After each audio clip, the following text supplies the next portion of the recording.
All right, what's up? My name's Jared Dungeon, and this is a podcast known as what is it? Pointless Arguments, I believe. That's the working title, and it'll probably just be a title. Do you think that's funny? Yeah? You said working arguments? Pointless Arguments. Pointless arguments? Yeah. I mean, that's all our job is anyways. That's how you get clicks. That's how you get famous in the whatever TikTok sphere of politics or whatever. You have to be mad at people and yell at people over a camera. That's what people want out of elected officials. That's why Pete Buttigieg is so popular, in my opinion. He's an attack dog for Fox News. You know what? Me personally, I like him. I don't know what offices I would vote for him for, but whatever cabinet keeps coming up, I hope they keep including him in the cabinets, because every time they send him to Fox, he just makes them look like fools. I like this transportation work. I have some thoughts. Well, as soon as he left office, all the planes started crashing. Exactly. He was single-handedly holding those up there. Like, literally. He was up there keeping them up like Super Pete style. Normally, I wouldn't trust a gay man to, take care of, roads and, driving and stuff like that, because I know how I drive. Right. But apparently we can do planes. He's breaking the stereotype. I don't know. I think roads are more of a state issue anyhow, because the last 4 years, I keep hearing about how we're fixing the damn roads here in Michigan. That's one of Big Gretch's favorite lines. Unfortunately, I can't drive more than half a mile without seeing that. So yeah, well, and it's like, okay, I know the roads need to be fixed, but chill, MSU is a nightmare. Fix the damn roads a little quicker. Yeah. I mean, I'm here for it. I want a good road, but I mean, I also want to be able to get to Wendy's without taking 6 detours. Well, that's the other thing, is if you fix all the roads at the same time, they're all fixed. So the people who fix them are all unemployed. So there's levels to this politics stuff. And then you got to fix them all at the same time again. Right, exactly. Anyhow, so for the record, what's your name? My name is Josh Swathwood. Cool. And what do you do for a living? I am a political staffer. I am currently serving in Gary Peters' office as a regional coordinator. Cool. Downtown, right? Downtown. All right, cool. And I'm curious, this is the question I hope I'll be asking pretty much everyone on this show is, how would you describe your background, and how would you describe how it's shaped your worldview? That's a super vague question, and you can feel free to answer it as vaguely as you like. So I definitely have a little bit of more interesting background than a lot of people I've met in politics, just because I did grow up rural over in the Thumb. Mm-hmm. Really not much out there. Love the area, though. On top of that, I was born and raised Mennonite, and a lot of that has shaped my politics to this day, even though I obviously don't necessarily agree with some of the more traditional family structure type things that they tend to argue, but there's a lot of aspects of my religious upbringing and my upbringing being rural that just really play into my politics and what I value, especially because a lot of rural issues are very, very, very misunderstood. Right. And you've got what I would describe as a secular office job. So they don't do Rumspringa, no? No, they do not. And you are you observant still? That's a deep question. Right. Well, I mean, observant in the super specific, Orthodox not Mennonite, sense. no. Okay. I'm not. I'm more in the agnostic range. Fair enough. Some people would consider myself a Christian, but I just don't necessarily align myself with some of the more organized religions. Imagine somebody who goes from one end of Christianity to the other. So you go from super observant, Amish culture to actual Gnosticism. Have you heard of Gnosticism? I have heard of Gnosticism. It's crazy. I'm reading Old Testament, or YouTube, of course, but Old Testament Gnosticism, the Book of Genesis, is bonkers. It's some Evangelion stuff. It's kind of wild, especially because how it reframes pretty much the entire narrative of both the Old and New Testament. Well, what if God was evil? What if God is? What if he was an evil jonkler god? What if he was a god that was cast aside by all the other gods, and he got doomed to raise one planet in a very, very, very emotionally distant kind of way? Yeah. Yeah, well, and that explains, what is it, the non-interventionists or something like that? It's a sect of Christianity that's God created the world, but he hasn't really been around since. Right? Wasn't that Thomas Jefferson or something like that? It's theists. Yeah, I think so. Goes hand in hand with the whole laissez-faire, but religious. It's a little more. I mean, even theism is a little more positive outlook on things than Gnosticism, which is like, what if God was just evil and freaked up? But freaked. I love that description. But also, I really enjoy the way that Gnosticism just like I don't know. It gives you a good plot twist in the New Testament. Right? Oh my gosh. Well, and then there's good guy Jesus that does all the which is very similar to, and I still haven't seen it. I still need to see Dogma, the movie, the movie that from which Buddy Jesus came from, like the photo. I don't know if I'm familiar. You know the plastic statue of Jesus with like the two thumbs up or whatever. Oh, That's yeah. from a movie called Dogma that had like George Carlin in it. It's like a whole George Carlin bit. He's like, we're taking away the crucifix and replacing it with something far more interesting. It's the Buddy Jesus, and it's just Jesus with two thumbs up replaces the cross for the symbol of Christianity. And it's like, we're moving Christianity into the 21st century. I assumed that just like existed purely in meme culture. That's where it came from. I still need to watch it though. It's on my list. Anyhow, furthermore, in the background, how's that shaped your worldview, and also just other experiences you've had in the past jobs, experience at school or secondary education? I feel like growing up in like a rural community, there's just a lot of like, just issues go very much overlooked. Like in places like here in Lansing or like Grand Rapids or just other cities, like you have a lot of active politicians who are able to speak on the state stage or in the national stage and get money for any issue that you might be facing. Whereas in like rural areas, you don't necessarily get that. Like sometimes we get like the effects of larger statewide initiatives, like mental health initiatives or like food programs, but there is not enough people and not enough advocates to actively push for a lot of the issues that a lot of rural places are facing, which I Right. believe ties directly back into why a lot of rural people have kind of shifted and kind of contrarian in a contrarian sense gone to supporting Trump. Yeah. Anti-authoritarianism, because it's like, well, the government's not helping me out, therefore I don't like the government, therefore whoever embodies the government is the person I don't like. That's what I've been. It's kind of like a whole like enemy of my enemy type thing. Yeah.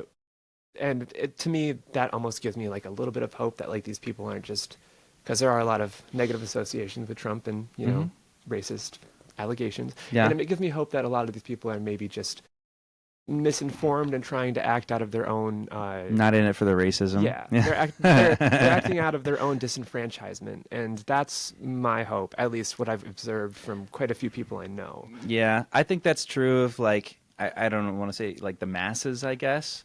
Like in terms of pure graphs and numbers and stuff, people do vote for like the candidate they most relate to, I guess, more than out of because they like conservative issues. I don't think rural people are largely ride or die for like the Republican Party platform or whatever. Come on, Anyhow, since your rural background, you've been exposed to what that's influenced your worldview? Well, weirdly enough, it wasn't necessarily that like something.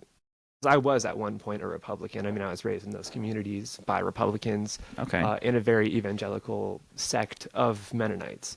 But growing up in that evangelical sect, they still taught a lot of the ideals of like being anti-war, or like they were very big proponents of like a natural disaster happened, like we would make quilts. I know, very Mennonite, or just raise money for the place that had something happen to. And to me, that was always like my outlook of like, okay, this is what we should be doing. Feeding the poor, life. helping immigrants, all that pesky stuff Jesus said. Exactly.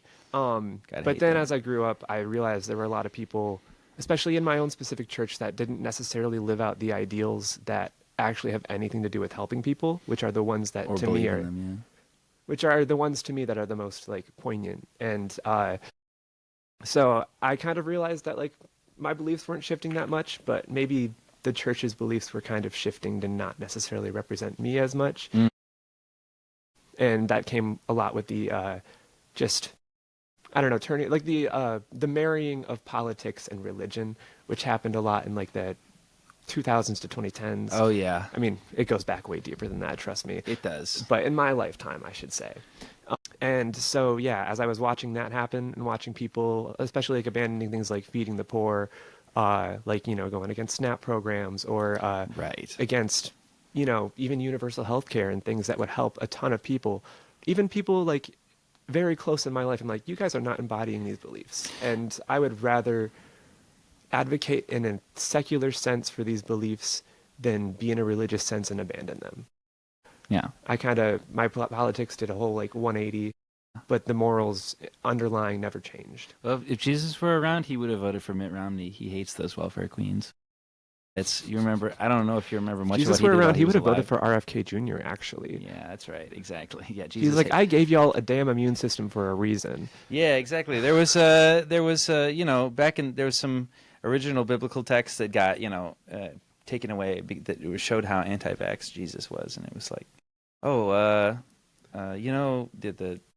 the what is it? The U.S. CDC or whatever actually removed those from the Bible hundreds of years ago as a psyop. Actually, Dr. Fauci is the Antichrist. Yes, exactly. Well, what happens when you spell Dr. Fauci backwards? It's actually Satan. Oh, you're so right. I never even realized that. Yeah, it's like an old Hebrew version of the word of Satan. I'll show you the research after the pod. Anyhow, all right. So, how would you say your background informs what you're doing right now, or how you're approaching like life? What do you want to accomplish in life based off of that?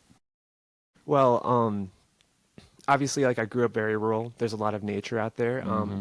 The Thumb, I mean, Michigan in general is just underrated for our like insane nature, but the Thumb has a lot of great like aspects. Like we have Turnip Rock, we have rock formations, we have beaches. We're right on the bay. There's a lot going on there in terms of just like natural beauty, and growing up there, like it just kind of shaped my love for the environment. And Yeah. now, like going forward, obviously I'm working politics side, but like my end goal for my actual career is to like keep going into like the nonprofit and environmental conservation side, and that was very much informed by growing up around those resources. And nonprofits not necessarily something with the high income cap, but in Michigan, it's one of the best places to do that. I think Great Lakes adjacent states, they get a lot of love for environment in terms of nonprofits and political, like, I don't know, stuff to do, stuff to organize with, stuff to get paid for, actual careers to be had. I felt like, honestly, if I didn't do the whole politics thing, I would have wanted to work for the DNR. Hey, it's still an option. Yeah. Well, if I flop out of this in a couple of years, I'll I don't know why, but I saw like a doc at one point that was like DNR in Michigan hunts 50 pregnant female deers for study. I'm like, what? And they're like, yeah, every winter we kill 50 pregnant deers and study the fetuses. And I'm like, what the heck? That reminds 50? me of like the other day I saw like DNR, Michigan DNR now moving to call the excessive geese population, and I'm like, I like our geese. Yeah, well, that's the thing is we send a lot of money to military contractors, right? What if we want to keep the jobs, but we want to stop war?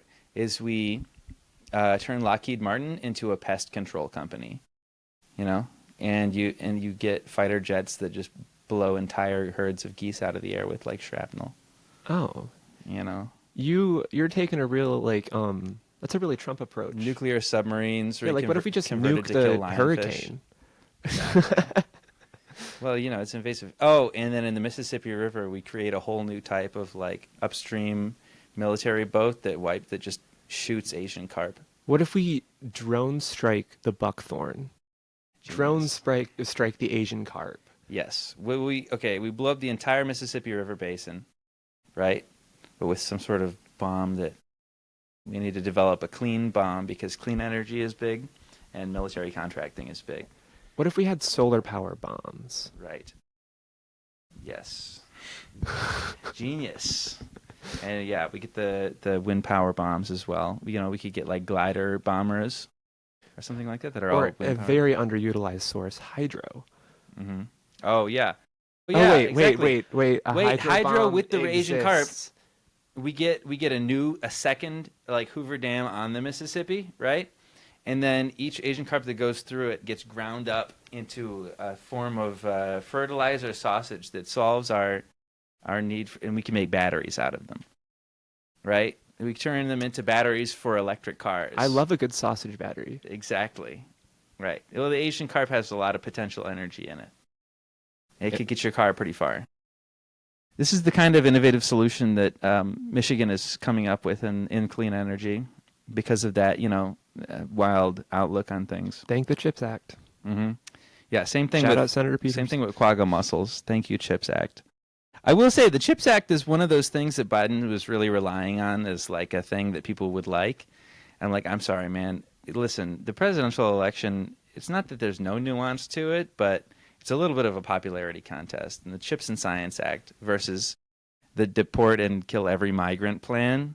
One of those is a real attention grabber, and the other is just not. And even if one is evil, I'm sorry, man, but you got to capture the hearts and minds, man. But my thought with that is always that like you can't give someone to, and maybe you could argue the CHIPS Act is something to fight for, but I feel like you can't give someone to just. You have to give someone something to fight for, not fight against. And that was the issue with this election. Yeah. And unfortunately, even though the CHIPS Act, you're like, oh yeah, that's good. That's something we can fight for. It's not enough that is going to like motivate people to vote. It's my opinion. It's just not enough. I mean, I feel like past Democrats would have just had something like that be something they was like, of course we funded infrastructure and engineering in the states. Duh. Like that's part of their bullet point of things they did, not necessarily. That was like a day one thing instead of our biggest accomplishment. And even Obama, who tried his, I would say, I don't know very much about it because I was a child at the time, but quote unquote tried his damnedest to get the Obamacare thing through. Instantly disappeared, circa 2017, early in the year. A damn tan suit. It's like, oh, yeah, no, it's a tan suit. That's entirely it. Honestly, like we were going to get universal health care, and then he walked out in that, and it was just like the second he did that, he damned us all. Mm-hmm. And I mean, what was he doing? That was just what he demonic. Was doing. He was doing entirely unpresidential. No. I'm so glad that things are looking a lot more presidential now. So much more presidential, so preppy. All right. So for my first actual non-background question for this, what is your favorite decade for music and why? My favorite decade for music? So I have to circle back to my Mennonite upbringing. 90s? No way. No, even worse. I don't have much historical music knowledge because for the longest time, 90% of what I listened to was evangelical radio. Ooh, fire. So I'm actually, I'm just going to say 2000s because rediscovering that era awesome after God. I got my own. Oh God, that's you're like triggering my fight or flight. So you traded that in for Shakira, huh? More like Beyonce. Okay, so OG Beyonce, like people who were big. Jay-Z, do you get into any Jay-Z? Unfortunately, no. Okay. Cursed with the knowledge that he cheated on her. So just yeah, fair enough. Yeah, I don't know much about the Beyonce Jay-Z relationship. If I had to guess, for both of them, it's a business thing. It's a little like obviously if us being married is going to make a bunch of money, but they have kids too. Mm-hmm. I don't have any strong opinions on like the Beyonce, Jay-Z, whatever, but I have to say, just while I have the platform, why would you, if you look like Jay-Z, the ears of millions of people, Beyonce. You're the tip of the spear for the Beyonce movement. What was that? Nothing. No attention. I'm sorry, go ahead. But my thought is just like, why would you, honestly, if you look like Jay-Z or if you're the hottest man in the world, if you're dating Beyonce, yeah, how are you going to see that and cheat? That's why I think there's no way they're in like a traditional sense of the word relationship. It's like, and this is the inverse. If you're Beyonce, are you staying faithful to Jay-Z? No way, right? I'm not, and that's not me dispersing my opinion on Beyonce. It's just like, if I were Beyonce, why would I do that? You could be Beyonce. I could be, yeah, well, I would have to get a lot of surgeries. And there's some other things in there that might get you canceled. And then I would be more, yeah, well, I'm not doing this podcasting thing for like the fame and fortune so much. Odds I would just get a bunch of surgeries to look like Beyonce, and that would be enough for me.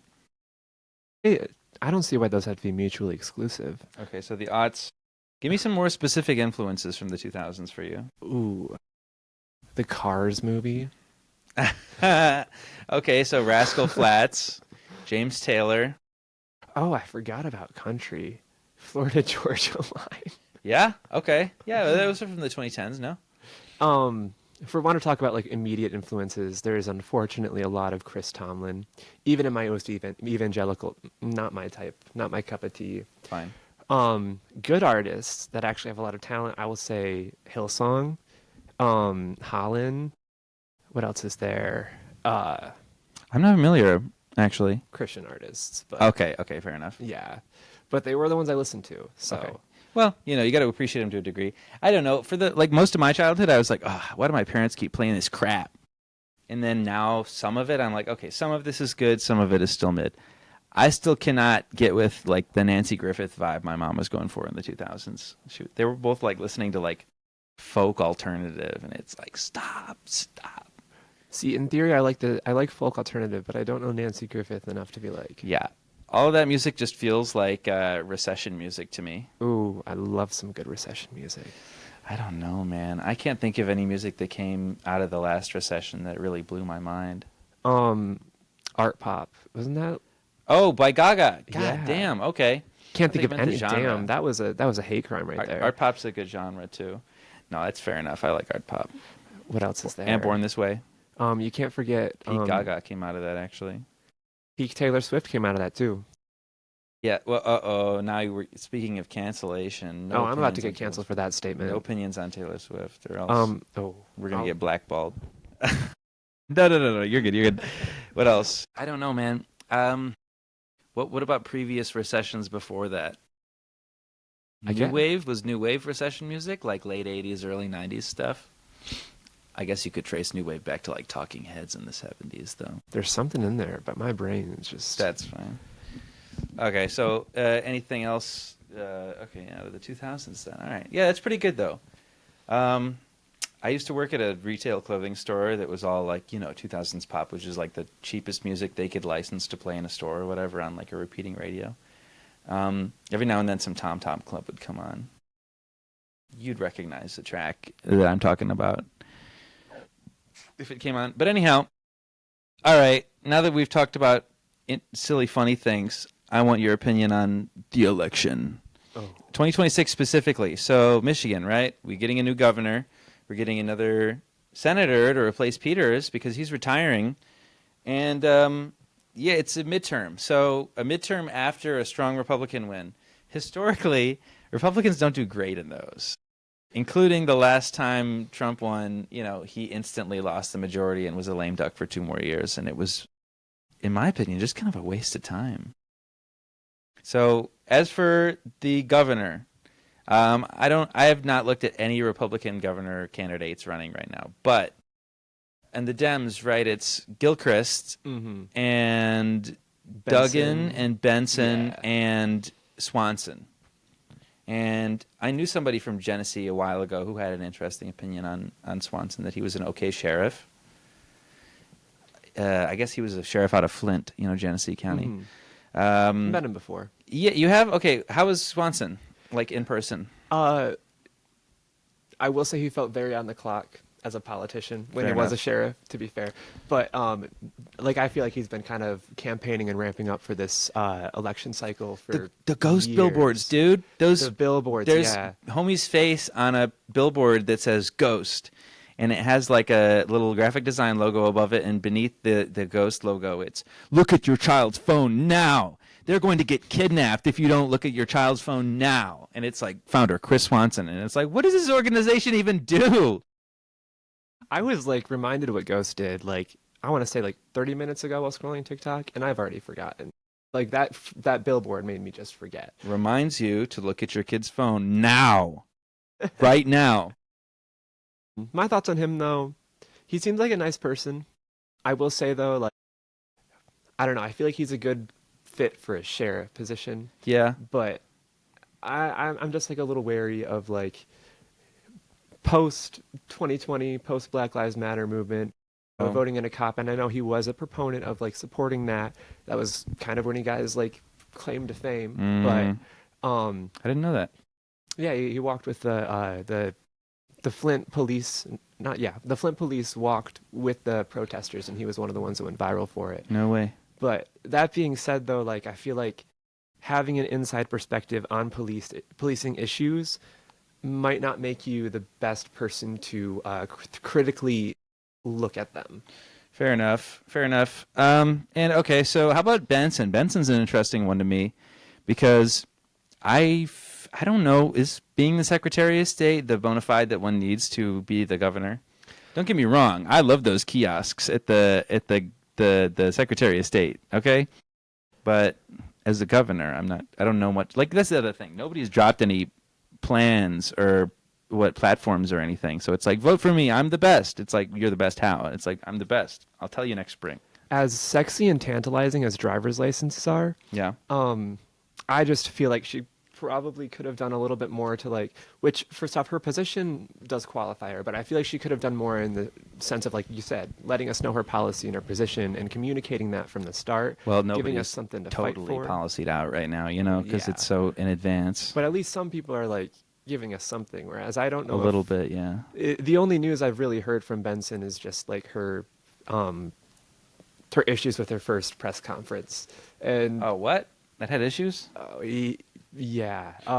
Wasn't there something between like her and the state house or something? There is that somebody too, but being that's- subpoenaed. That's relating to elections and something I'm not fully qualified to speak on. I don't know either. But my understanding is that like she doesn't want to give up certain information about election systems for the Right. risk that it could compromise future elections. Oh, fair. But it's also kind of hard in like a he said she said type thing from Matt Hall and her going back and forth. Okay, yeah. Well, and that's the other thing. I read in the newspaper, it's like, oh, Brinks and Hall are all super cheesed at each other right now because it's, I don't know. There was apparently a very huffy meeting today. Just pass the damn budget. Yeah, I know. Quit trying to cut food the and arts and thing is healthcare. crazy though. There's like they went from like $12.5 million for arts and culture or whatever for the state budget to like nothing. And Hall's like, what do you mean? Why aren't you just passing the budget? And it's like, first off, you're supposed to have this ready 2 months ago. Second off, get real. Also, like the whole provision about taking out like SNAP and like school mental health funding, like that's no. Those no. entitled, mentally unhealthy people, they think These- they rule the world just because they get a special classroom or whatever. These damn children wanting food. Free school lunches, yeah. Oh my God, that was so dumb. Actually, when I was in high school, we swapped to the shame sandwich Peanut method. butter jelly. Right. Well, yeah, it was just like some, BS between two pieces of bread and, American cheese and like the freaky, like slimy ham or whatever. It was like, yeah, you get this if you don't have a balance. And it's like, my parents didn't give me a check today. They're like, too bad. I was like, wait a minute. Isn't this like kind of mean? I said this to like the new principal at the high school at the time. And he was like, listen, they should be paying their bills. And at the time I was like, okay. But nowadays I'm like, why did I just let him go with that? What? Yeah, it's wild that like schools are like Yeah. not prioritizing feeding their own students, especially because that like directly ties into like how good of an education you can have and how well you can like pay attention and like just be present in school. Right. And then contextually, you ask somebody who's for the defunding of that, and it's like, well, they should be getting their own food. But like non-contextually, in the parentheses or whatever, it's like, we actually don't want them to get a good education because, poor people that are educated are more likely to break out of poverty and want more with their lives, et cetera, et cetera, et cetera. Oh, well. Past that, how about the Senate? The Senate, I have a lot more thoughts on the Senate, just obviously like where I'm working right now. So like You think McMorrow's going to win it? I could see McMorrow. There is She is the third in polls, and what I've seen at least. what have you seen with polls? Because I've truthfully not I keep seeing ads from McMorrow and like El Sayed and stuff, but not any from Haley Stevens. Funny who enough, are the two above McMorrow in the polls then? I'm assuming Al Sayed. El Sayed is barely above her, and Haley Stevens is barely above him, to Oh. my knowledge. But it's like kind of like a three-way split. It's like 30, 35, 40 or something like that. I almost find that kind of surprising. I feel like It's not even that much. It's only like a couple percentage points apart. I feel like I would have imagined that the split would have been the exact opposite. I'm only seeing these from ads, mind you. And yes, I get that. Like, I do accept that like Mamaro is running for a nice little niche between the two of them. Like, I'm not going to rustle too many feathers, but also we have to have like a progressive candidate who's not, getting too much money in their coffers from PACs or whatever. I don't like Haley Stevens. Yeah, I'm glad we can agree on that. Okay, From what I've heard from a lot of just like friends and coworkers, that I like, yeah, it's just she's not the preferred candidate. Sometimes people talk about like Gavin Newsom like he's a left wing Donald Trump or like a Democratic Donald Trump, and it's like, wait a minute, that's a bad thing. It's like this is it's just a guy with different opinions who's also weirdly shady and out for himself and stuff, and gives freaky vibes. What's the one saying? Gavin Newsom hates two things: Republicans and homeless people, and he's all out of homeless people. That's pretty good.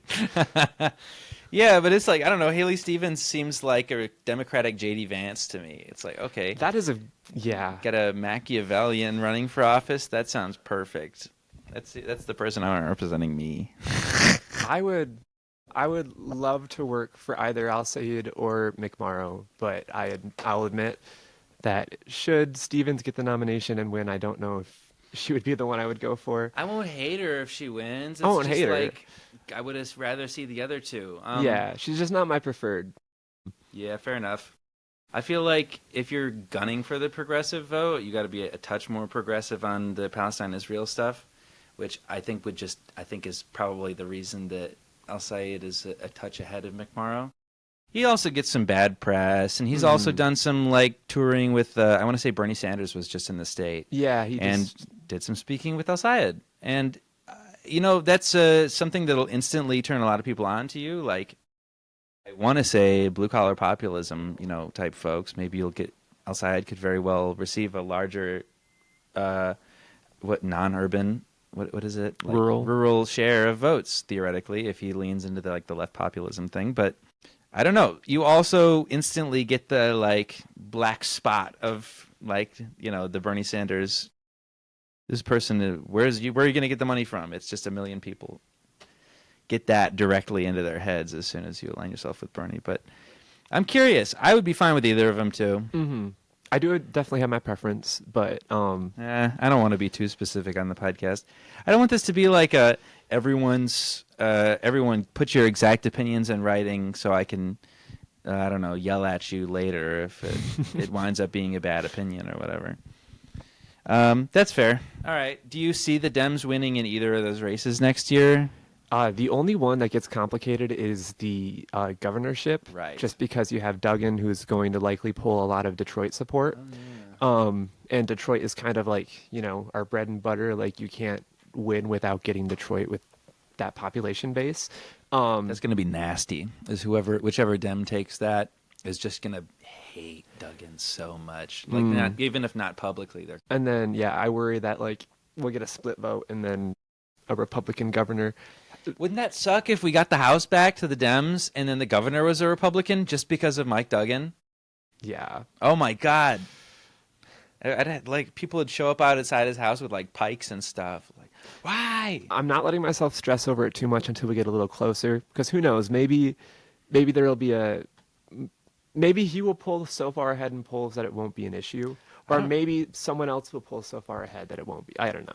Would you be okay with the Duggan governorship? I have no idea what he's about. Because every time I get an ad for him, it's like, I'll be a governor for all Michiganders. I'm like, okay, what's your platform? He's like, a governor for all Michiganders.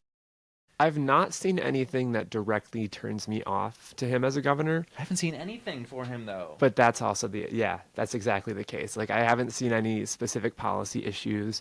I almost worry he's going to treat a lot of civil issues as non-issues and just not address them as a way to kind of capitulate to getting the left and the right. Yeah. I don't see him pulling rural areas over a Republican, period. Because big city mayor is just a bad rep. Yeah, so either he's going to do really, really, really well or possibly really, really, really bad, except for Detroit. And we'll see. We'll have to see what specifics he gets into.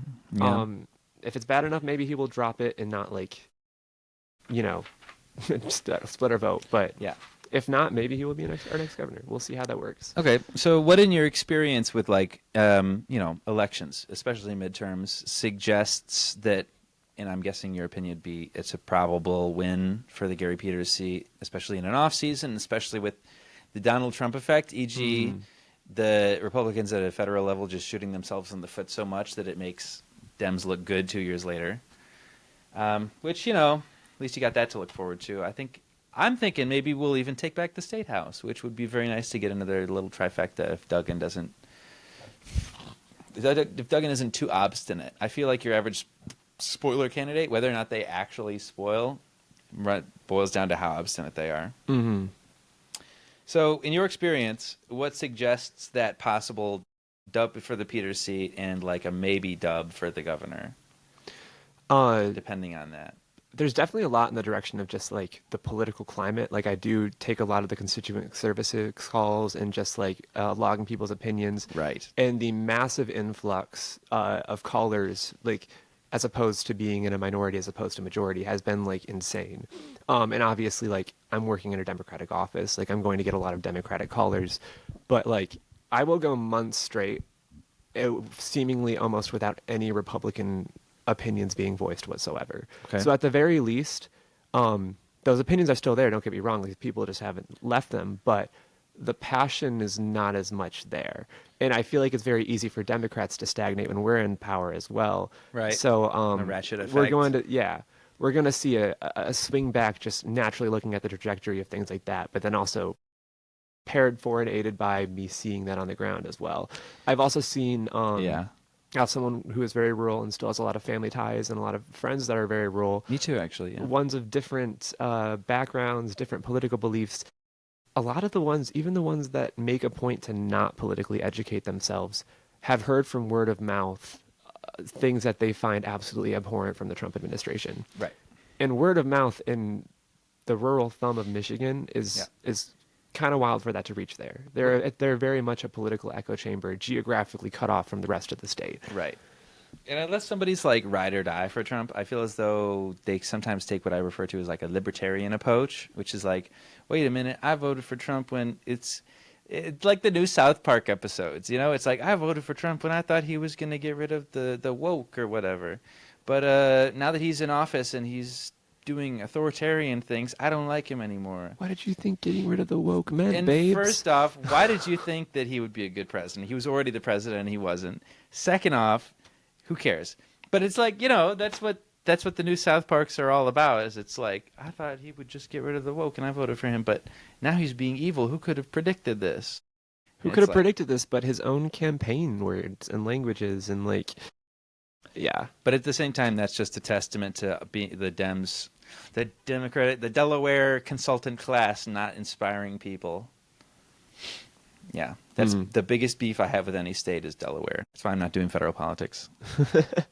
No, I was a campaign worker last year, and just like watching Kamala, who was really interesting up until the election, like through July. I was like, oh, she's funny. She looks like she goes to interviews like she hit her pen one too many times, and then did an interview. She's talking about coconuts, and then she gets like dead serious and talks about how much she loves fracking or whatever. And the same thing with Tim Walz. It's like, okay, hey, RuPaul, I'm a progressive Midwestern, dad candidate. And then he was just like, they got very like reined in. They did. And it was the DNC consultant class. That's my opinion. I didn't see it because I was just a, ground floor campaign guy, but it was like, oh. Circling back to your Senate question, I feel like that's exactly what's going to make or break it. It depends on how real establishment, how establishment versus how real they're going to be. If we get a more of an establishment, corporate, kind of middle ground candidate like Stevens, we're going to lose. She's like, well, line 5 is very important, guys. And it's like, okay, well, who's going to vote for you? Oh, I'm sorry. She's like, line 5 is very important, guys. Who wants to? Yeah, no, you don't need to give me your microphone.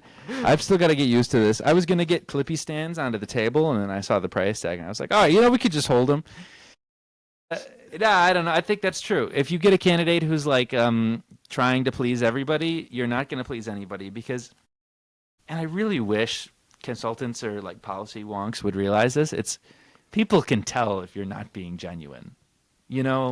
Especially could if- script it all you like. You could do all the media training you want, but people could still tell, you know? Especially in Harris's case, when you run on a more progressive platform, and then even start your campaign on an even slightly more progressive platform, and then just immediately backtrack all of it and like water down your own policies to It's like, you know, I'll just be Biden again, actually. yeah, you watered yourself down to the spice equivalent of flour, and then expected people to find it to be the best tasting thing in the world. Right. And yeah, and then the DNC kind of wants you to. I feel as though the DNC's got like these. It's just like, hey, we're not going to give you the kosher go ahead unless you specifically are okay with a couple less than savory political things, e.g., fracking and this and that. And you have to. Even there's like, I can't believe she leaned into like culture war stuff, because number one, nobody makes money off of culture war stuff except grifters. Hang on, I'm gonna do a thing on my left hand.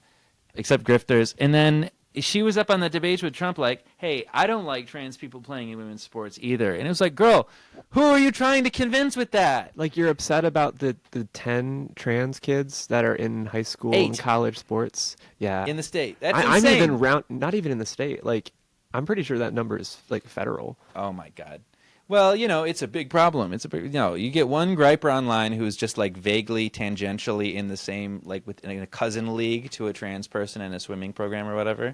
And it's like, I lost a really big thing that I worked really hard on because of trans people. And have then you J.K. considered- Rowling's like, that's so sad. I'm going to give $3 million to make sure trans people never pee again. Oh my God. They can never use the bathroom. And this entire time, it's never crossed any of these people's minds to just like get better at swimming. Like, Yeah, for real. Just, yeah, skill diff. exactly. It's not It's a trans skill diff. issue. It's a skill diff. You're grasping at the first thing because you lost a race. Yeah, Let's exactly. be real here. Oh, no, it's a trans You're like that one trans girl during person's the why I lost the Olympics race. that like claimed that other trans person that wasn't even trans beat them, and then they're like, you're trans because you beat me. Like, no, Right. it's and the exact same thing, but they're just grasping at whatever they can, finding a scapegoat, and yeah, Yeah, well, scapegoats, that's how you make money and get votes. You know, this is the world we live in. ooh, Anyhow. there's some fun historical parallels there, I but should be thinking of new people to scapegoat right now, because that's got to get a career off the ground. You know what I mean? redheads, Huh? redheads, Yeah, the Catholics. Pretty much the same Ooh, thing. Catholics, that's a good one. Redheads, Catholics, Irish people. You know, A little late for this, but Biden too. Like, I still love to say like Biden's America anytime anything happens. Exactly. And if you Maybe scapegoat things maybe this on election Biden- was my fault. If you say something was Biden's fault, you know what? It was. So yeah, 0 for 0 on Catholic presidents. Wouldn't it be funny if Biden outlived Trump because of the congestive heart failure thing by like a couple months, and then everyone gets proved wrong about the healthiness of the people that serve And them? then that means we can run Biden in 2028. Yeah, that would be the funniest thing possible if both of them died before January of next year. Because a year ago, it's like, no, my candidate's the healthiest one. He can live to the next term. It's like, no, my candidate's healthier than your candidate. And both of them die before a year has even elapsed into the next term. I think that would be poetic. I think we really dropped the ball by not getting Carter up there for a second term. I mean, That would have been a it layup. wouldn't have been that much of a difference, all things considered. Wouldn't it be funny if we ran Carter, Biden, and then both of them died, and then, well, that would make a Republican Speaker of the House president, wouldn't it? Oh, Matt Hall presidency? No. Like the actual. Like, Oh, you're right. Who even Mike is Johnson. Mike Johnson. Oh God. now that man okay. that has. The only I Republican shouldn't. who might be like less effective than Trump. I'm sorry. No, I was gonna make a joke about his like weird watching his like child's search history type thing, but that's freaky. a little bit of a story to get into. But yeah, it's not cool when he does it. It's okay when Chris Swanson does it, but only if he's the candidate for governor. Otherwise, it's not cool. Damn right. Oh, right. Yeah. Because they're accountability buddies or whatever. Yeah. I don't understand that. I'm getting like ads on YouTube for like. It basically means that if you try to crank your hog and Yeah. you Google something that implies that you're trying to crank your hog, Yeah. your dad's going to know. And he's going to know not only that, or whoever you signed up with, but Right. in this case, it's the dad, which is weird. And then they're also going to know like what it was he searched up and be able to see it. And yeah, It's it's like, just a son, why are very you looking odd- up men kissing? for research, of course. For research. It's for a class. It's for a woke class. My teacher made me look up gay for I need class. to know what to avoid. Yeah, I need to know. Yeah, this is it's those things. If I see it, I go the other direction. You know what I mean? Just say no. All right. Well, next up, it's a little bit of federal politics. That's kind of old news. But first off, when is the Luigi Mangione trial? Because I know Ooh. the justice system is so congested. He might just spend 5 years in jail. Wouldn't that be the funniest thing ever if he spent like 4 years in jail, the trial happened, and then it was just a hung jury, and then he got off? It's just like he spends several years in jail. Everyone knows he did it, and he just doesn't go to jail for any longer than that. Maybe you could countersue. I don't know. The real villain is the court system. I was going to say the lady that reported him at McDonald's, but like that too. No. Well, I don't know. I mean, yes, obviously the medical group is bad or whatever. Like, one of my favorite movies ever is The Incredibles. And it's like the evil job that Bob does after being a superhero is being a claims adjuster. That's hilarious. But that being said, I'm curious. What's your take on the ethics of killing the most evil corporation on Earth's CEO? That is a very nuanced question. Because they have another CEO is the thing. And Mangione's in jail, and it hasn't sparked off any like tidal wave of, I don't know, legislation or movement towards a better medical system. It's just a dead evil guy, and now you're in jail if you're Mangione. One of my takes is that it was one of those rare issues that in an instant united both sides of the aisle almost immediately. Whether or not like his methodology of like, taking issues into his own hands was right or not is really just in my opinion, besides the point of the fact that like we are facing such a terrible healthcare system that literally causes the deaths of so many people. And now here we are focusing on one person's death when there are like thousands upon thousands that have died because of the healthcare system, and we never focus on theirs. So while I'm not someone who's like, oh yeah, go shoot a CEO, I do appreciate that it shifted the narrative for us to finally talk about the amount of people that did die because of the lack of healthcare and the fucked up healthcare system that is operating for profit and literally profiting on the deaths of people. It's got people talking about fairness. Yeah, I would agree. There is some huge popular support behind the guy. And, I mean, you're right. It doesn't change anything in the material now. There's another CEO at the company. But, now people are having conversations we're having conversations. And every time the trial moves a little more, people will probably talk a little more about it. Matter of fact, my next question was, do you think there's a possibility of a hung jury or like I don't remember what the actual legal term is, but like, A mistrial, maybe? I also don't know the term, so don't quote me on that. Yeah, my girlfriend's in law school, and she was talking about, like, there's something... Yeah, where's our consultant? I don't know. She's not actually... She can't say she's anything until she passes the bar. Podcast We have to give it a consultant. time. Yeah. Okay, there you go. You don't have to pass the bar to be that. But it's like, if you are on the jury and you get the point of the thing and you just hate that CEO so much that you just want Mangione to be free or whatever, you can just be like, yeah, I don't think he's guilty, even if like there's a ironclad reason for him not to be. Yes, they could order a retrial, but it's pretty much at the point where if a jury, well, no, because there's double jeopardy, right? You pretty much, the jury, if they agree that they want to let him off, they can. What's the likelihood of that, do you think? It's kind of hard to say, just because like there are a lot of people on both sides of the aisle, like I said, that are very like okay with what he did. Yeah. So I almost find it hard to. I almost think it'd be hard to find a jury of all people that like do not have any kind of Feelings on the issue? feelings on the issue, or just like something that would negate them from being able to be on the jury in the first place, like past medical claims or family members that have died from similar issues or health Right. problems. Like any of those is a conflict of interest, and because of how messed up our healthcare system is, like there's so many of those. Like Well, you have to avoid every single one of them. And jury selection at a high stakes trial like this is super, super laborious. Both sides are there when they're selecting each juror. They do a full background check on everybody, blah, blah, blah, blah, blah. It's some serious Moneyball shit. It's pretty impressive.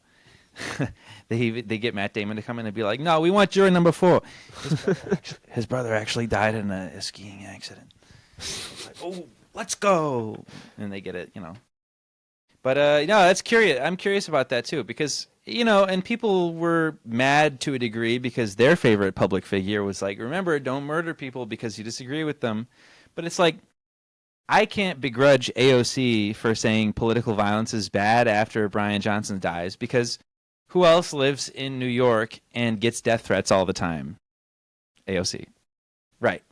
So, you know, if I'm like a controversial politician, left wing or right wing, I don't want political violence to get normalized, and I get that too. So it's feel like, yeah. I feel like especially on like the political side, like we've seen a leader who's okay with calling for some pretty abhorrent things to happen to his political opponents, and Right. we've seen the kind of impact that has. And I feel like we should learn from the mistakes of the people in power that are doing that, rather than, you know, kind of stooping to their level. That being said, Yeah.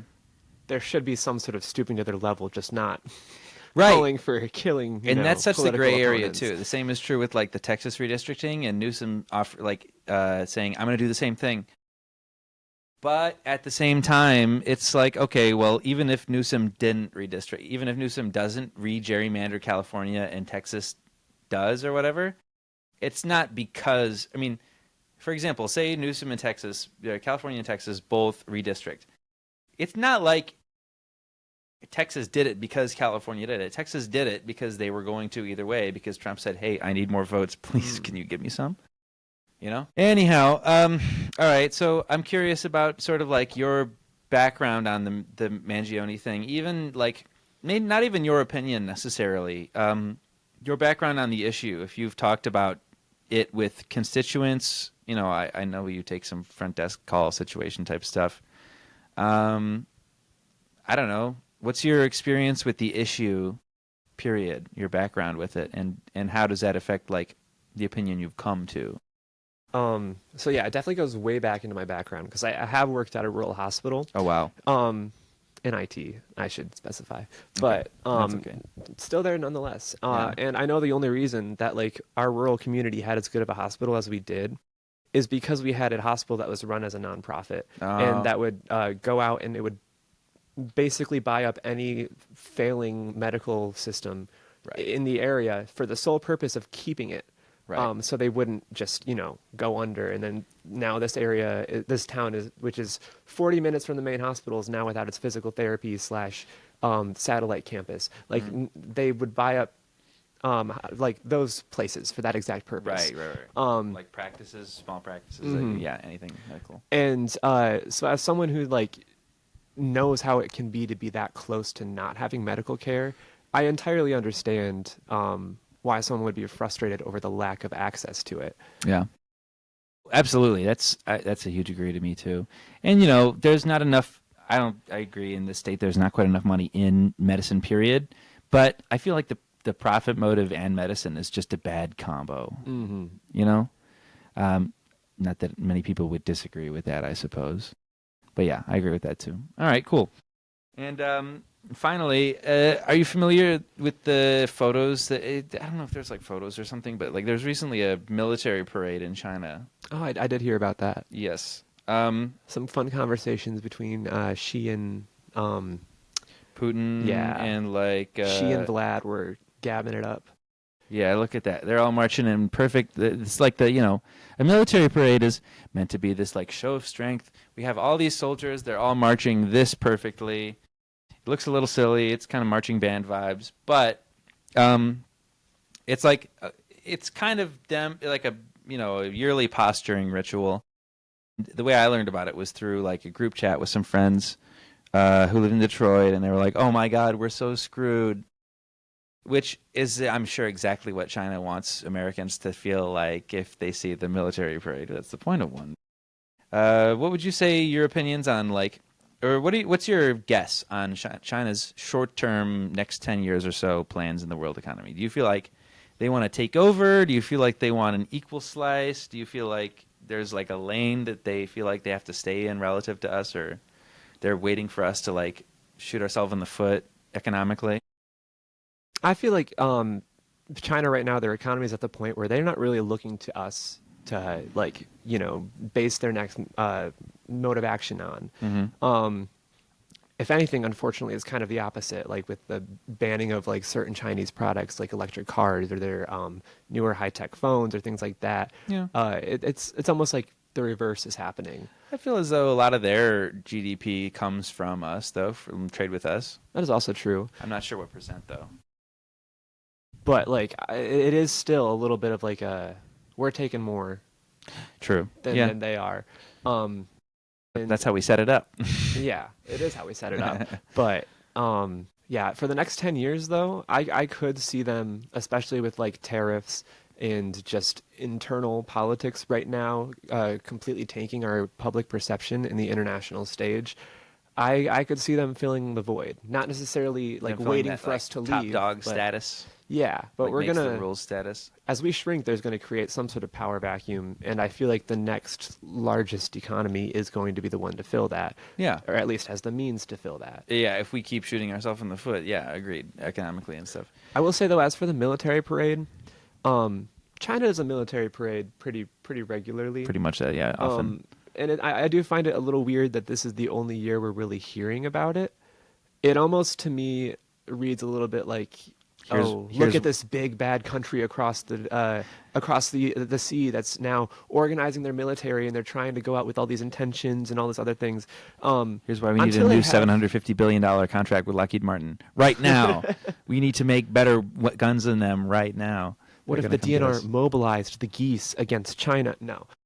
Oh, there you go. What we need to do is like stop focusing so much on what another country is doing and focus a little bit more internally. Like we have our own issues going on. True. And if China does come to a point where they do something provocative, then yeah, let's react.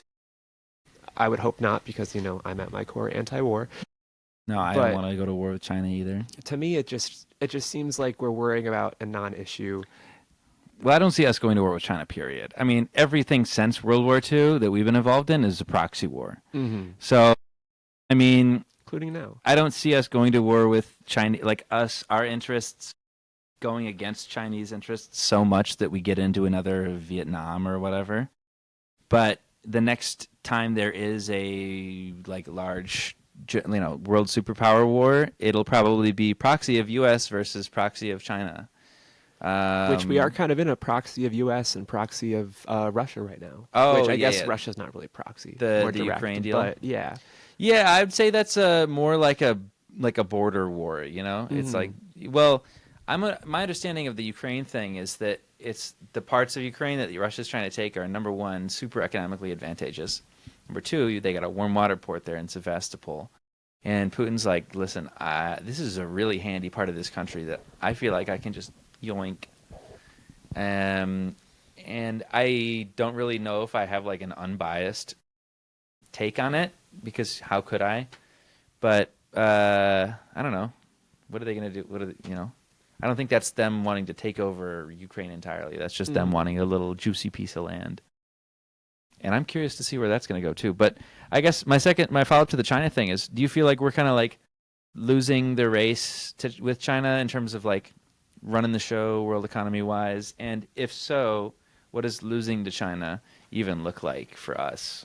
See, I almost feel like that also is just like one of those non-issues. Like we should just kind of focus on something to justify something bad or whatever. Yeah. Like at the end of the day, like no matter what country we're from, we are all part of the same species. And I feel like we shouldn't be worrying about like, oh, which country is better? Because like each country has their own issues and each country has their own drawbacks. Yeah. I feel like if we focus our entire like effort into just working on like being better than the next country, then we're not doing anything to actually address those drawbacks. I think that it's a much better use of our time to focus on our domestic issues, focus on our affordability, focus on our lack of housing, focus on the things that actually matter to people. Right. And then if the unintentional consequences that we do like restore some of our position on the world stage and some of our respect and some of things like that, like then yeah, so be it. But until then, I feel like if we're only focusing on beating this one country that is on the literal other side of the world in Yeah. something that they're not even competing with us for, it's just picking fights for no reason. I can tell that was a very tantalizing point. I don't even know. Maybe it's like the time of day. Look, the kitty's sleeping in the chair. It's his fault. Any thoughts? It's his fault. He's probably purring. But no, I agree with you. I mean, because what's the historical advantage of like doing better, or, like beating out another country? Is like, well, the standard of living goes up in your country, and the leadership becomes more popular. But I don't know. Is there like because we've got like the lower climb in population or whatever, which theoretically is a good. I don't feel like that's a bad thing. I feel like people always say it's a bad thing, and I don't understand why. Because if you have less people in your country, it's not like the country can't survive with less people. It's like you have the same amount of resources for less people. So theoretically, everyone's life should be better. I feel like one of the biggest issues is this kind of like a bubble you have to get over before you have those more resources for more people. Yeah. Because like the younger generations are the ones that typically support the social programs of the older generations. So if you have an aging population with a larger, like, you know, a boomer population where they have like, they are the biggest generation that we have right now. Except in the UK, where old people are all over their pensioners' rights. Continue. Yeah. So basically, like, it's just making it so we have to, you know, kind of support them. But that being said, like, I think we could. And then after we, like, are done supporting them, like, then we're getting the same. And we do have less resources. It's just kind of a bubble you have to wait out. Yeah, for sure. I agree with that. That's kind of why all the discussions of, like, cutting Social Security and pensions have come up, which, to me, are the exact opposite of what we need to be doing. Right. Yeah. Well, and after all this like Social Security cutting conversation happening on the Capitol right now, is a lot of cutting language coming out of a lot of people who, when I don't know, was it like Biden or whatever, who was like, a lot of you people want to cut Social Security. He looks around the room and like the entire like right half of the room was like, no, we don't, boo, boo. And the second they got a chance to vote on it. They keep denying it because, you know, people who vote for you aren't going to stop because you try. I don't know. Maybe saying you're not going to and then hoping people don't pay that very close of attention to it. To me, that's kind of what it reads like. Yeah. Because if you say it, then there's a news story about it. If you vote it, it's just like, this person voted for that. Like, I don't know. It just kind of gets like, bogged well, under the sea of there was all their cultural votes. Marxism in that bill, too. They were trying to make your kids gay with that bill. And it's like, oh, okay, well, in that case. That is unfortunately what happens. So I guess what's your personal history with like international economy studies, or like, I don't know, focus on China, like what's, you know, what have you done in the past between school, work, something like that? Where does your opinion on the, I don't know, the China race, you know, economic superiority race come from? Or where would you think they come from? Just from the idea that like we as a species too many times like focus on every little minor division between us instead of actually just focusing on like making our direct circumstances better. And to me, the whole Seems issue, like we have enough resources to just do that. yeah, like it's the whole thing about like worrying about other people that makes the scapegoat. Like, you're worrying about trans people in sports that do not affect you. That's the scapegoat right there. Yeah. And then because of that, you're now voting against economic interests that could have helped you. To me, Right. that's just kind of what a lot of international issues are. Like, yes, there are things that need to be like addressed on the world stage. Mm-hmm. And there are things that we need to make sure we uphold a standard of morality and ethics and Yeah. respect for human rights. But like, aside from that, we don't need to be upset over a military parade or upset that someone slightly pulled ahead of us in trade in this sector. Like, it's just such a non-issue. And as someone who's even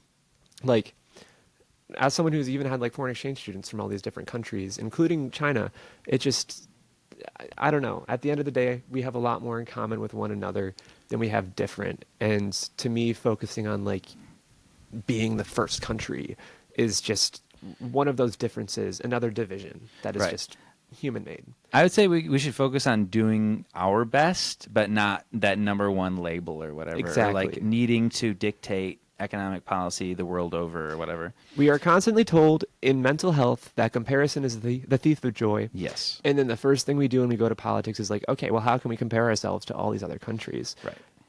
Like, no, let's just look at the metrics, look at education, look at healthcare, look at food security, look at water access, look at the environment.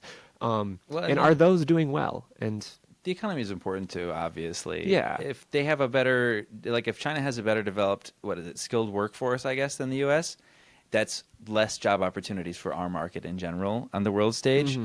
That being said, it's not. That doesn't mean we should get after China, Yeah. That It means that we just need to do develop better. our workforce. Yeah. Instead of cutting programs on the workforce development, God forbid we actually, fund them or something like that. Whoa, that's crazy. And then on that same topic, the cutting of research funding too, like I would say the only thing where like maybe a little bit of that competition comes into Academia. play Absolutely. is academia and research, because like we need to have the incentive for international students to come here so we can get the best minds and innovating and things like that. I mean, obviously, as long as the innovations are shared throughout the entire world, it wouldn't really matter. Yeah. But that's not always the case. And then if we invent something, we make the money from it, and the money stays here. There you go.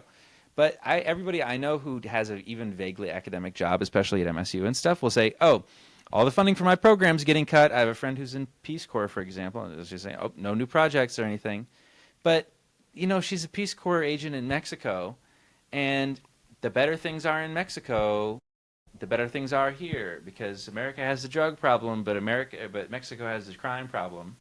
And, Claudia Scheinbaum's talking to Trump about, hey, these are interlinked issues. If you solve one, you solve the other. Hot topic, if you don't destabilize the countries that these people are coming from, they won't have to leave and cause massive influx of immigration. And I'm pro-immigration, but like the people who aren't never actually want to address the issues at their core. And they just want to punish those that are trying to find a better life for themselves. If you cut all your foreign aid, there's more instability in countries that's going to send more immigrant populations here because nobody wants to live in an unstable country. We've already seen influxes of Ukrainian populations since 2022. And like, you really think that capitulating to Putin is going to fix that? Yeah. But again, I feel like the issue people have with immigrants is a little bit more it's not topical and maybe a little more related to skin color than anything else. Yeah, for sure. Some people aren't that upset about Ukraine, which is still even more messed up. So. What were we talking about before that? And then academia China as well, right? So if you defund your entire country's public academia, you miss out on all these innovations, which your country could use to create new jobs for itself, create new sectors, advance humanity, whatever. Being on top of things is good for the country you're in, sure. Chasing the number one label is counterintuitive, I feel like, because you start cutting money on all this stuff. That's the reason the U.S. is in such an advantageous position in the first place. Of course, that's not the real problem, or that's not the real intention there. The real intention is, well, all this pesky arts funding is getting in the way of tax cuts for me and other billionaires.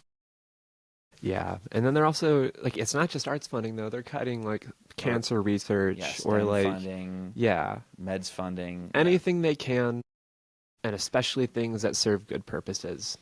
Yeah, and it's not even just like subjectively good, like bleeding heart liberal good. It's like, no, like our cancer country research is a leader in computing, and if you cut all this STEM education, we're not going to be in the lead with that anymore. Also, not to mention that, like, yes, we could, if we have elections, in the event that like a Democratic trifecta or even just presidency comes back in and they reinstate this funding, just because you cut and give the funding back doesn't mean the research picks up exactly where it left off. No, because you have everybody to rebuild that up. You have to re-get the people again. You have to you need to start programs from scratch. People to lead them that had been in the program just previous. So instead of it being a $5 million project where like they spent $3 million of it and $2 million was cut, and it can just come back with the next same $2 million. Like, no, it's going to probably take another $5 million to get back to where they were, even if they have the research they're building on top of. I feel like we're trying to drive a car, and at the same time, the guy in the back seat is trying to like scrap it for parts, and is like cutting the muffler off while we're driving. Like, Except stop what's, that! What's worse is it's the dude in the driver's seat. Yeah, the guy in the driver is like, this wheel is like the airbag in this wheel is worth a lot of money on. Ooh, these parts, It's like, just shiny. drive the car. God damn. Oh my god. Yeah, well, I agree with that for sure. And this has been a really pointless argument. Thanks. You're welcome. That's the kind of thing we need in the place we are in politics right now is more pointless arguments, more shameless self-promotions, and more Patreons. Coming soon. Thanks for coming over. It was a long journey, but I'm here. Yeah, well, yeah. We're neighbors, by the way. Yeah, I'm not saying where. But his door is unlocked more than mine is. You can murder him if you're an ex-murderer. Hey. Okay, well, I'm sorry. My cats will end you. Yeah, all right. Well, They're sorry known if there's for any their axe murderers watching vicious- this and then you get axe murdered because they devised my location based off of, I don't even know, the popcorn walls. Oh, yeah, that narrows it down. Buildings before the 1970s, you say? That's most of Lansing. That is, yeah. Fair enough. Not for next couple of years. Check out the housing development. Check out, yeah, for real. Yeah, oh my gosh. Plug to Andy Shore. Is he good? I like him. I've never met him. I've met him a few times. Of course, any mayor is going to have obscene amounts of, like, Mhm. polarization, like big haters and, like, big supporters. The most opposition I've seen to him are like the NIMBYs. You're familiar with that term, correct? Yeah, it's kind of, I don't Not even know in what my it stands. backyard for y'all back home. I don't actually know the what it stands for, but I acknowledge it as like vaguely yuppie-ish, no? It's just the not in my backyard. That's the acronym. Oh, okay. Like just none of this change in my yard. Like Okay. it's just people upset over development projects or people upset that like their building a new specific issue building. that they prioritize is not the only one he's focusing on, which like I'm all for advocating for issues, but like there's productive ways to do it and then there's complaining. Did you know that at the local animal shelter, they put a dog down last year and this dog was very underfed? Why aren't you responding to this right now? My sister had a baby and I took it over. Oh my god. That's Please why I tell don't me go you to get that's that. why I don't go to town halls. It's Oh, when you're an God. elected official, you gotta go. But The Facebook group. It's interesting Facebook group? sometime. Yeah, the Lansing Facebook group. oh, There's it's like just like for the city. there are like 3 people I could name first and last. I will not because Yeah. I could name that I can just they're upset over any and all things that are happening. My favorite is like Spartan Parents Facebook group. You got to let into that one. Please request it because it's like some of them are like, "Hey, my kid told me that there's like some sort of disease they picked up from like using the showers or whatever. What's up with that?" And some of them are like, "My little son James, he's spending his first night there, and he's telling me he's crying every night. Can somebody tell their kids to be friends with him, please?" And it's like, no, don't do that to your freshman. Don't out him like that. Or it's like my Spartan is not responding to me, and he hasn't responded for like a week. I've texted him 20 times a day. Does anybody know Jason? He's Like probably hungover or hates you or both. probably a little bit of both. Especially if you're starting with my Spartan. Oh He's my God. he's getting out there for the very first time. Sharon, let him be. You heard it here first, folks. Let him- Sharon, let him be. Let him puke off of them Trulies. What do the kids even drink these days? He's Buzzballs? just getting arrested and lighting a couch on fire. That basic college thing. Yeah, that's like first week stuff, Sharon. Strap in. He's about to get arrested a lot more. Yeah, Sharon. I miss East Damn, Lansing. Sharon. Never lived there. Yeah, no, it's bad right now. I drove to my pharmacy and back today, and the traffic the first couple weeks of class is just apocalyptic. Driving there makes me feel like I'm getting hunted for sport. Yeah, and of course, there's more like fist shaking at Big Gretch for doing every single road at once during the worst week of the year to be doing them. I shake my fist at the Big Gretch and Dine road fixing. Anyhow, thanks for swinging by. I appreciate it. This is a pilot episode, so This one will probably age the worst. Hell yeah. Hell yeah! I'm glad to age terribly with it. Fuck yeah, you and me both. All right, well, thanks for swinging by.